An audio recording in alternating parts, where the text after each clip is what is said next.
The strange ant who wasn't human. From the very first day, he could remember, there was always someone in his house who didn't quite belong. She was tall, taller than any woman he had seen. Her skin gave off a faint glow, almost like silver light under the moon, and her eyes held patterns that seemed to move when you looked too long. Everyone in the neighborhood called her the strange ant, but his mother always smiled and said, "She's family." To him, she was just always there. She cooked sometimes, though her food had flavors no one else understood. She told him stories about distant worlds where the sky was red and oceans floated in the air. She helped him when he was sick, holding his hand until he slept, but deep down he knew she was different in a way no human could ever be. When he was 5, he once asked his mother, "Why does Annie's shadow look like it has wings?" His mother only said, "Don't ask too many questions, son." That answer stayed with him, making his curiosity grow stronger each year. The strange ant never denied his questions, but she never truly answered them either. Instead, she smiled with her calm, almost sad expression and said, "One day you'll understand." The neighbors whispered when they saw her. Some said she was dangerous. Others said she was not human at all. But because she never harmed anyone, they let the rumors fade. Still, the boy could feel the eyes on them when they walked together in the marketplace. The stares, the murmurs, the uneasy silence. He grew up inside it, always wondering what she really was. Unlike other children, he didn't spend his afternoons running around with friends. Instead, his aunt took him into the forest near their home. There she showed him how to climb trees quietly, how to move without making a sound. She made him hold stones in his hands until his arms shook, training his strength little by little. It was not the kind of teaching any normal aunt would give. It felt like she was preparing him for something, but he didn't know what. One evening, when he was 10, he asked her again, "Why do you teach me things like this?"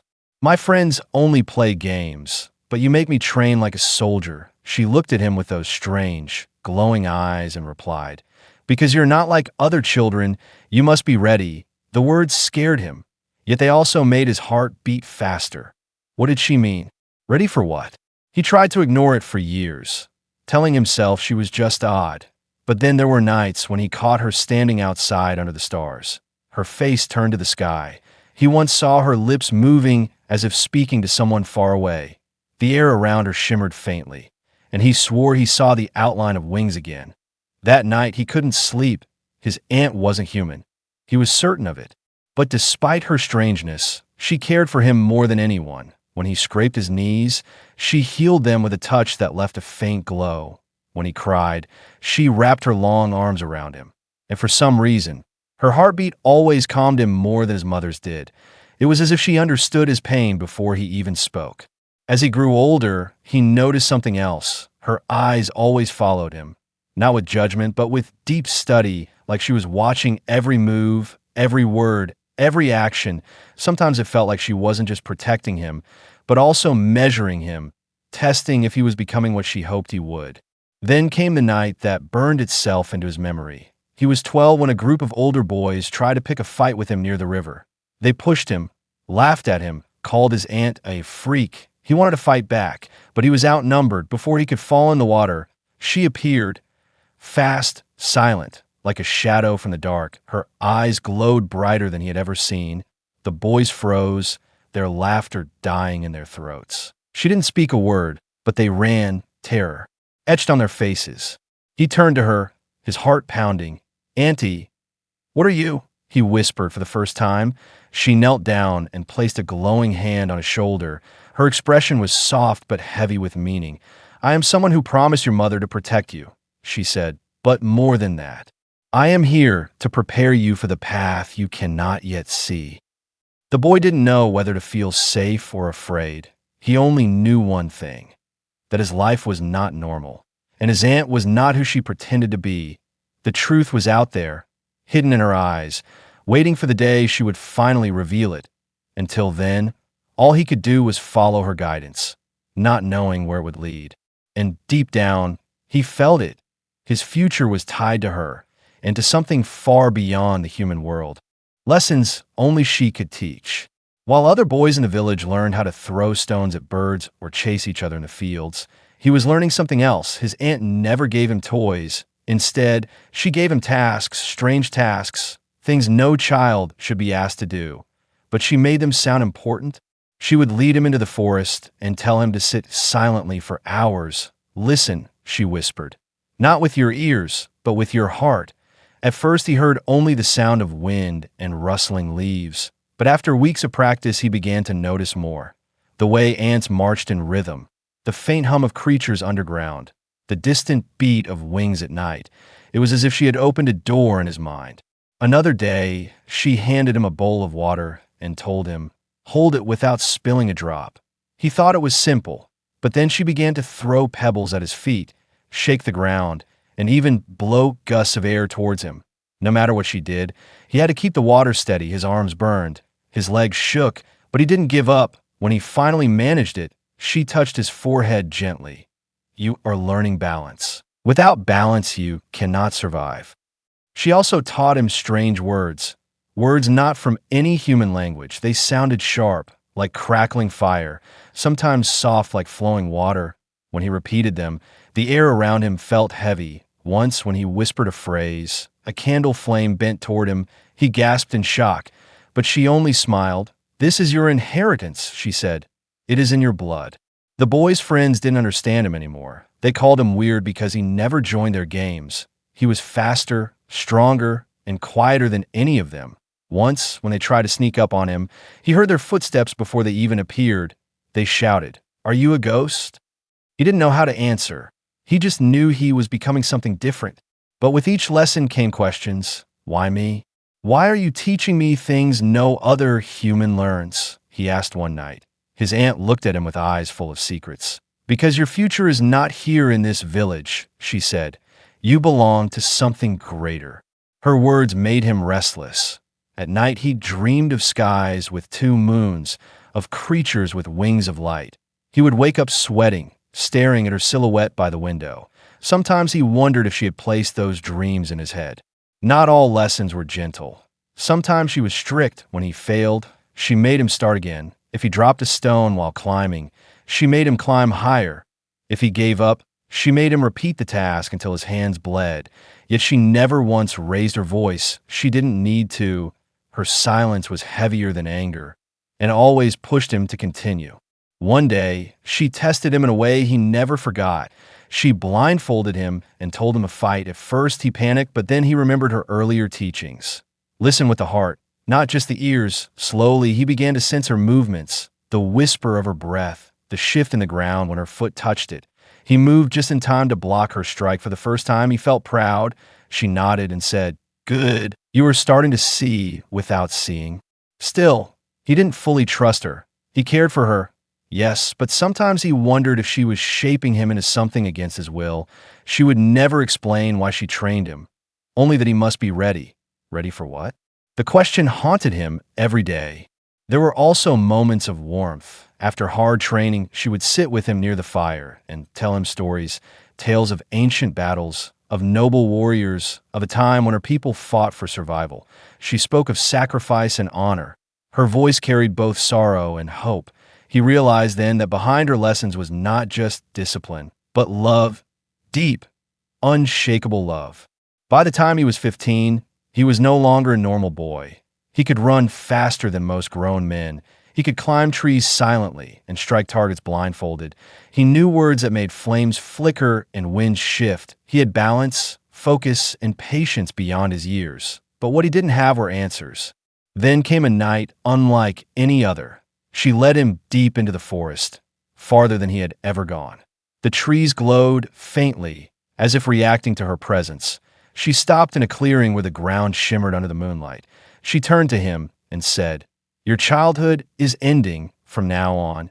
Every lesson has a purpose." His heart pounded. He wanted to ask what she meant, but before he could, she raised her hand to the sky. In that moment, the clouds split, and for the first time, he saw a great ship hidden above the stars. Its outline glowed faintly, silent and massive. His knees went weak.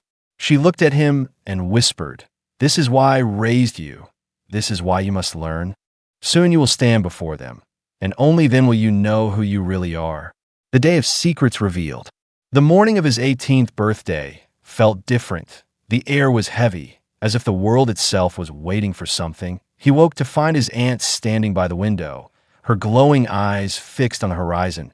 She had been quiet all week, more serious than usual, and now he understood why. Today was not just his birthday. It was the day everything would change. When he stepped into the kitchen, his mother hugged him tightly. Her smile was warm, but her eyes carried a strange sadness. It was as if she wanted to say something, but could not. His aunt placed a hand on his shoulder, her grip firm. "Come with me," she said. Her voice was calm, but it carried a weight that made his heart race. They walked together into the forest, deeper and deeper, until the trees grew so thick the sunlight barely touched the ground. Finally, she stopped in a clearing he had never seen before. Strange markings glowed faintly on the rocks around them, symbols like the one she had taught him long ago. He turned to her, confused. "Why here? What's going on?" She studied him in silence, her glowing eyes scanning his face as though she was searching for something. Then she spoke, her words steady. "It is time you knew the truth. You were never ordinary. You were never just human." The words struck him like thunder. He laughed nervously. "What do you mean?" "Of course I'm human. Look at me." But she shook her head slowly. "You are human, yes, but you are also more. Your blood carries something rare, something my people have sought for generations." His chest tightened. "Your people." She raised her hand to the sky, and once again the air shimmered. Slowly, the clouds parted, and he saw it. A massive shape hovering high above, silent and hidden in the night's shadow. A ship, larger than any mountain, waiting above the world. His knees grew weak. All these years, the training, the lessons, it was for this?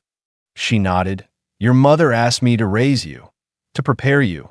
She knew one day my people would come.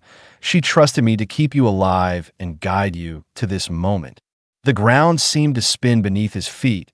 He wanted to run, to deny everything, but deep inside, he knew the truth. Every lesson, every strange word, every impossible skill he had learned. It was not human training. It was preparation. His aunt stepped closer, her voice softer now. "My people are dying. Our bloodline weakens. Our future fades. But your blood can save us. You are the key." He stumbled back, his voice breaking. "Save you? How?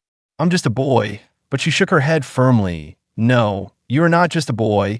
You are a bridge between two worlds. The council has been waiting for this day, and now it has come." Tears burned in his eyes. Anger and fear tangled inside him. "So what am I to you? A child you raised? Or a tool for your people?" She froze, her expression unreadable for a moment. Then she reached out and placed her glowing hand against his cheek. "You are both. You are the boy I raised, the one I love like my own, but you are also hope, and sometimes hope demands sacrifice." He pulled away, his heart pounding. Questions swarmed his mind. Was his mother part of this plan? Did she know he would never live a normal life? Was he ever free to choose? The forest grew silent. Only the hum of the massive ship above broke the stillness. His aunt lowered her head, her voice almost a whisper. "I wanted to tell you earlier, but the truth would have broken you before you were ready. Now you must decide. Will you face them, or will you run?" The boy clenched his fists, his breath shaking. For years he had trained without knowing why. For years he had wondered why his life was so different. And now the answer was before him. Terrifying, impossible, and unavoidable. Finally, he lifted his head, his voice trembling but firm. "If this is my fate, then I will face it. But you must promise me something. Promise me I'm more than just a tool. Promise me I still matter as myself." Her eyes glowed brighter, and for the first time, he saw something like pride shining in them. She bowed her head slightly. "You matter more than you know." The air shifted, a low rumble echoing from the sky. A beam of light began to pierce through the clouds. Falling upon the clearing, it surrounded him, pulling at his body, lifting him gently off the ground. His aunt's voice cut through the roar. "Remember your lessons, remember who you are, and remember, you are not alone." As the light carried him upward, his heart was torn between fear and determination. He was leaving behind the only life he knew, stepping into a destiny he never asked for. But in that moment, he understood one thing clearly. His life was no longer just his own. It belonged to two worlds now. The alien council's demand. The beam of light carried him upward, lifting him higher and higher until the forest disappeared below. His heart pounded in his chest, his body trembling. He had never felt so weightless, so powerless. Yet the grip of that light was firm, unbreakable. When the light finally dimmed, he found himself standing inside a vast chamber. The walls curved high above him like the inside of a great dome, glowing with strange symbols that pulsed like living veins. He could hear a faint hum in the air, as if the entire ship itself was alive, watching him, judging him. Before him stood beings unlike anything he had seen on Earth. They were tall, taller than even his aunt, their bodies wrapped in robes that shimmered like liquid metal. Their eyes glowed in colors he couldn't name, shifting between shades like the surface of a storm. These were not soldiers, not common aliens. These were rulers, the council. One of them stepped forward, its voice deep and echoing. "So this is the child." The words were clear, yet he was sure they were not spoken with a mouth. They vibrated directly in his mind. He shivered. His aunt appeared beside him, calm and unshaken. She bowed her head slightly. "The boy is grown. He is ready." The council's eyes turned to him. He felt their gaze pierce through his very soul, as if they could see every thought, every doubt, every fear inside him. Another figure leaned forward, its eyes burning like twin suns. "The human blood is strong, stronger than we believed." It said, "He carries what we need." A murmur rippled through the chamber. Some nodded, others tilted their heads, as though uncertain. His throat went dry. "What do you mean?" He managed to whisper. The first figure raised a long hand, its fingers glowing faintly. "Our people are fading. Our children are few. Our lifeblood weakens with every passing cycle. Your blood carries what we have lost. You will give it to us." The words struck him like a blade. His heart raced. "Give? What are you saying?" he demanded. The council was silent for a moment. Then another voice, softer but sharper, answered. "You will breed. Human strength will join with ours. Our future will live through you." The room felt colder. He stumbled back, his chest tightening. They weren't asking. They were demanding. His whole life, every lesson, every trial had led to this moment.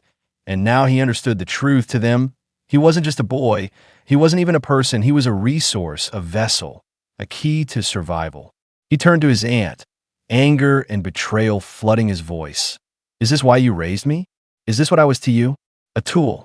She met his gaze without flinching, but her voice trembled. "I raised you because I promised your mother to protect you, and yes, because my people needed you, but I never stopped caring for you. You are more than just a tool to me."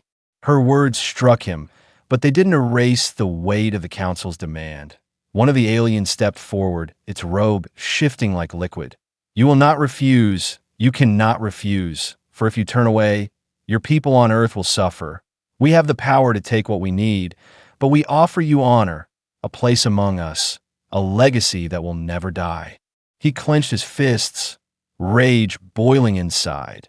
They were threatening him, threatening humanity, and dressing it as an honor. For the first time, he felt something shift inside him, a fire that burned hotter than fear. "I am not your servant," he said, his voice shaking but loud enough to echo through the chamber. "If you think you can control me, you're wrong." The council stirred, some surprised, some amused. One leaned back, chuckling in a voice that rumbled like thunder. "Strong spirit, good. He will need it." But the first figure raised its hand, silencing the others. "If you will not submit freely, then prove yourself. Show us that you are worthy to stand among us." Its eyes glowed brighter, filling the chamber with light. "You will face the trial." The word hung in the air like a shadow. His aunt's eyes widened slightly. "The trial," she whispered. Her voice held both fear and respect. She turned to him, her face pale. "It is dangerous. Many have faced it. Few have survived." His stomach dropped. "And if I fail?" The council's answer was cold and final. "Then your blood is wasted, and Earth will fall with you." The chamber went silent. He felt the weight of two worlds pressing on his shoulders. His own world, innocent and unaware, and there's desperate and demanding. His choice didn't matter anymore. His survival did. He looked at his aunt, her glowing eyes filled with sorrow and pride. She whispered, "This is the path. Whether you wanted it or not, it has always been yours." The council raised their hands, and the floor beneath him began to shift, breaking apart into a circle that glowed with symbols. The air grew heavy, crackling with unseen energy. He stood at the center, his heart racing, his fists clenched. The trial had begun, the test of worth. The glowing circle beneath his feet pulsed like a heartbeat. The symbols shifted, forming shapes he could not understand. A cold wind rose from the floor, wrapping around him like invisible chains. His chest tightened, and for the first time, he felt the true weight of the council's trial. The chamber walls melted away, or perhaps his eyes no longer saw them. Instead, he stood in a vast arena, endless and dark. A single light burned high above, casting his shadow long and sharp across the stone ground. The silence was heavy, broken only by the low hum of energy in the air. Then a voice thundered, not from one mouth, but from all around. "This is the trial of worth. To stand among us, you must conquer body, mind, and spirit. Fail, and you are nothing. Pass, and you are more than human." He swallowed hard, his fists clenching. He remembered his aunt's lessons: balance, patience, strength, focus. All of it had been preparing him for this, but he didn't know what shape the trial would take. The ground shook, and from the darkness came the first challenge. A creature emerged, massive, its body covered in black scales that shimmered like metal. Its eyes glowed red, its claws sharp enough to carve stone. It roared, the sound echoing across the arena, shaking his bones. Fear struck him like lightning. His legs wanted to run, but he forced himself to stand firm. He remembered his aunt's words, "Listen with your heart." Closing his eyes, he felt the vibrations of the creature's steps before they landed. The ground cracked. The air shifted. He moved just in time, dodging its strike. The fight was brutal. The beast charged again and again, each time faster, each time closer. He had no weapon, only his hands, but when he whispered one of the strange words his aunt had taught him, the air bent. A gust of wind pushed the creature back, buying him seconds. His heart raced, sweat dripping down his face. He leapt onto its back, clinging with all his strength. The beast thrashed, its scales cutting into his skin. Blood ran down his arms, but he held on, remembering another lesson. Pain is not your enemy. Fear is. With a final roar, he struck its glowing eye with a stone he had grabbed from the ground. The creature collapsed, dissolving into smoke. The arena went silent again. His chest heaved, his body trembling, but he was still standing.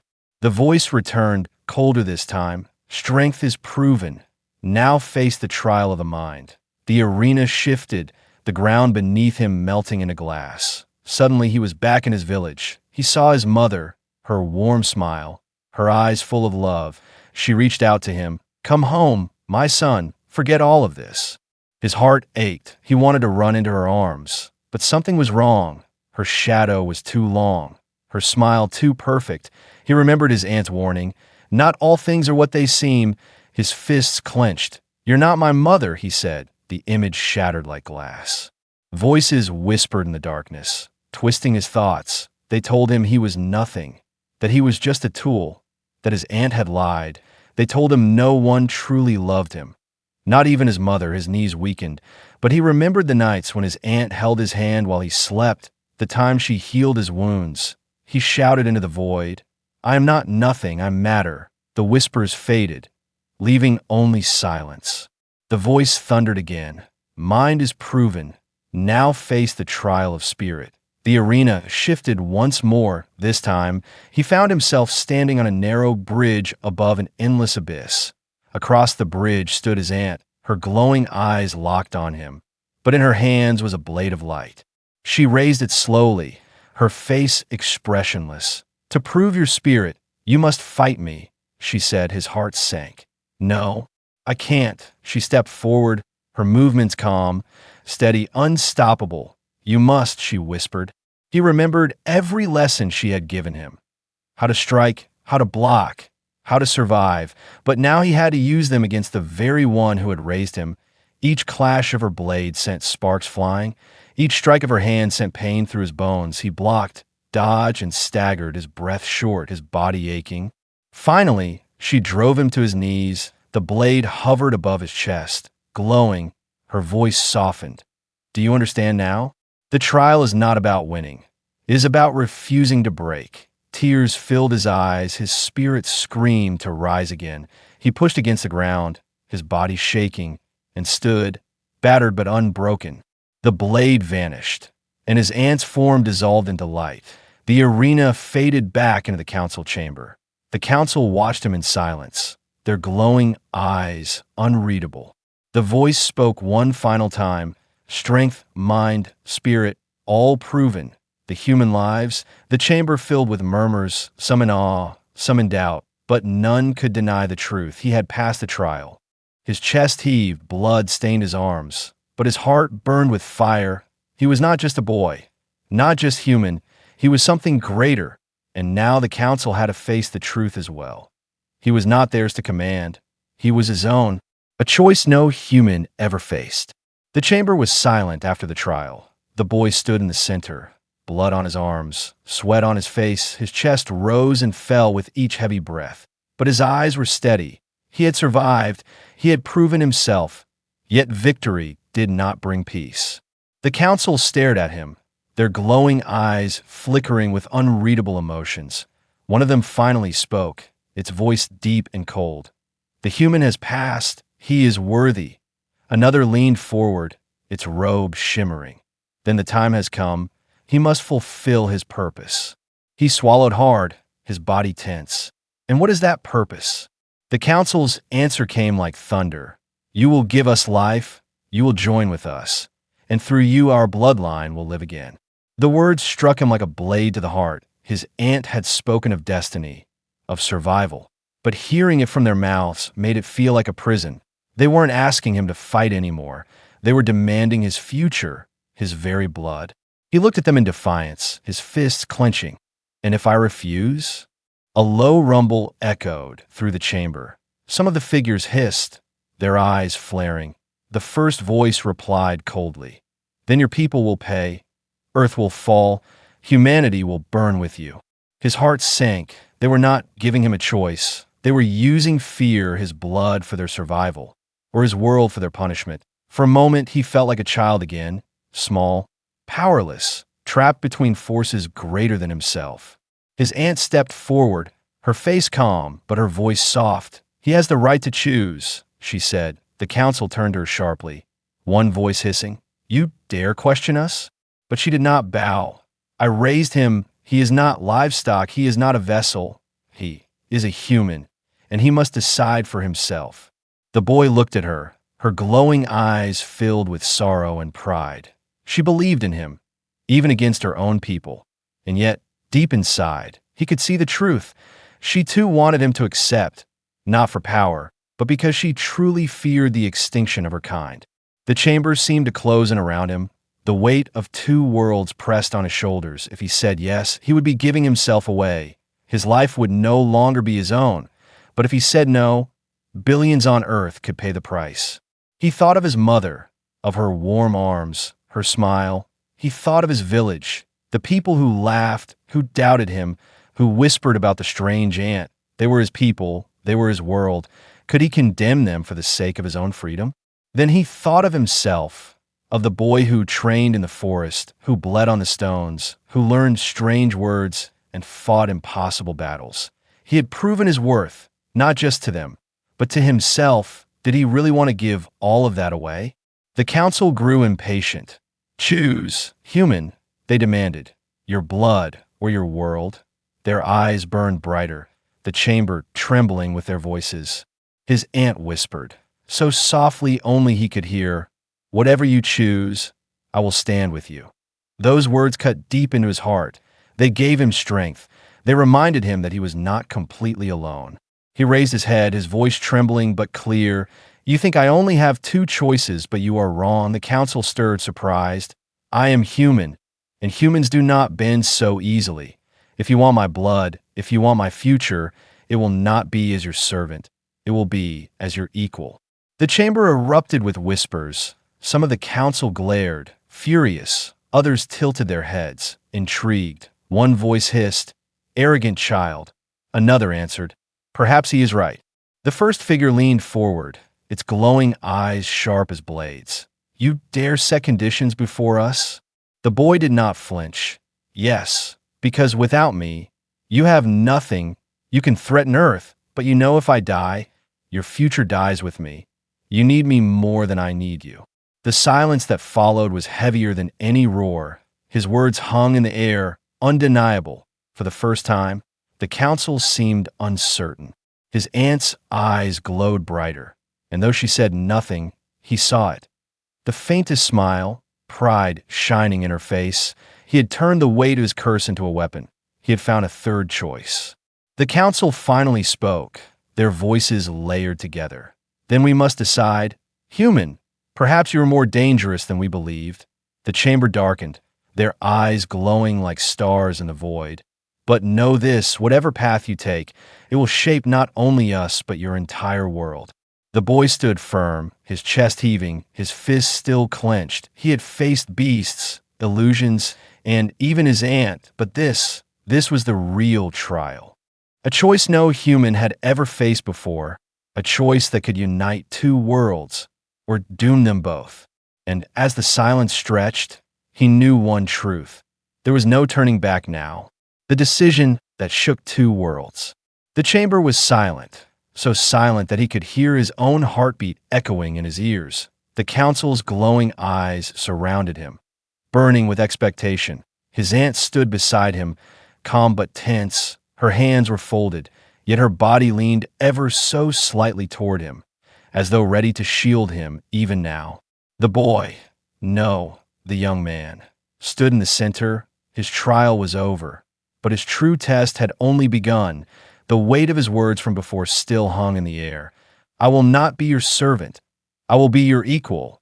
That declaration had broken their certainty, shaken their arrogance, and for the first time, the mighty alien council seemed unsure. One of the council members finally spoke, its voice sharp like lightning. "Choose now. Human, will you give your blood freely and bind your future to ours, or will you condemn your species to suffer?" He drew a long breath, his fists tightening, his mind raced. He saw the faces of his people, the laughter of children in his village, his mother's embrace. Then he saw the towering figures before him, a proud race staring at the edge of extinction. His heart pulled in two directions, torn between saving one and sacrificing the other. His aunt whispered, her voice low and trembling, "Whatever you choose, remember who you are. You are not just human. You are more, and you must walk the path that feels true." Her words steadied him. The fire in his chest grew stronger. He raised his head, his voice firm. "I will not let Earth fall, and I will not let your people die either, but hear me clearly. If I give myself, it will not be under your chains, it will be under my terms. I will stand as equal, not prisoner. If you cannot accept that, then take your threats and strike me down now." The chamber erupted. Some counselors hissed in fury, their eyes blazing like suns. Others leaned back in thought, their expressions unreadable. One voice thundered, "Arrogant human, you speak to us as if you are our ruler." Another voice countered, softer but stronger, "No, he speaks as one who has passed the trial, and none can deny the trial's judgment." The chamber split in argument, voices clashing. The ship itself seemed to vibrate with their anger. But through the chaos, his words did not fade. They echoed again and again, louder than their fury. Equal, not prisoner. Finally, the first figure rose, its presence towering. Silence fell at once, its eyes locked on the boy, burning with power. "Very well, human," it said slowly. "Your courage is undeniable, your defiance dangerous, but perhaps it is what we need. Perhaps that is why fate placed you in our path." It raised its long arm, and the light of the chamber dimmed. A symbol appeared on the floor beneath him, glowing brighter and brighter until it lit his entire body. The figure spoke again. "Then let it be known, this human is not servant, but chosen, not tool, but bridge. He will stand among us, and through him, 2 worlds shall live. The council bowed their heads in unison, some in acceptance, some in silent rage, but none dared to speak against the judgment. The trial had spoken, and their laws could not be broken. The boy's chest heaved, his knees almost buckled, the weight of his choice pressed down like a mountain. He had saved Earth from their wrath. He had saved their people from extinction. But in doing so, he had bound himself to a future unknown, a path no human had ever walked. His aunt stepped close, placing a glowing hand on his shoulder. Her eyes shone with pride and sorrow. "You have done what no one else could," she whispered. "You have changed the fate of 2 worlds." He looked at her, his voice quiet but firm. "Then promise me one thing. Promise me I will never be alone in this." She held his gaze, her voice steady. "You will never be alone." The chamber lights dimmed again, and the council vanished into shadows, leaving only the boy, his aunt, and the weight of his new destiny outside. The great ship rumbled, preparing to move, preparing to announce to the galaxy that a human now stood as their equal. Back on Earth, no one knew what had happened. No one knew that their world had been spared by the courage of one boy, raised by a strange alien aunt who was never human at all. The villagers would still whisper, still call her strange, but one day they would learn. For now, he stood at the center of the chamber, his head high, his fists unclenched. The fear that once ruled him was gone, replaced with fire. He was not just human anymore. He was more. He was hope. He was bridge. And as the stars beyond the ship glowed brighter, he understood the truth. His decision had shaken not just 2 worlds, but the galaxy itself.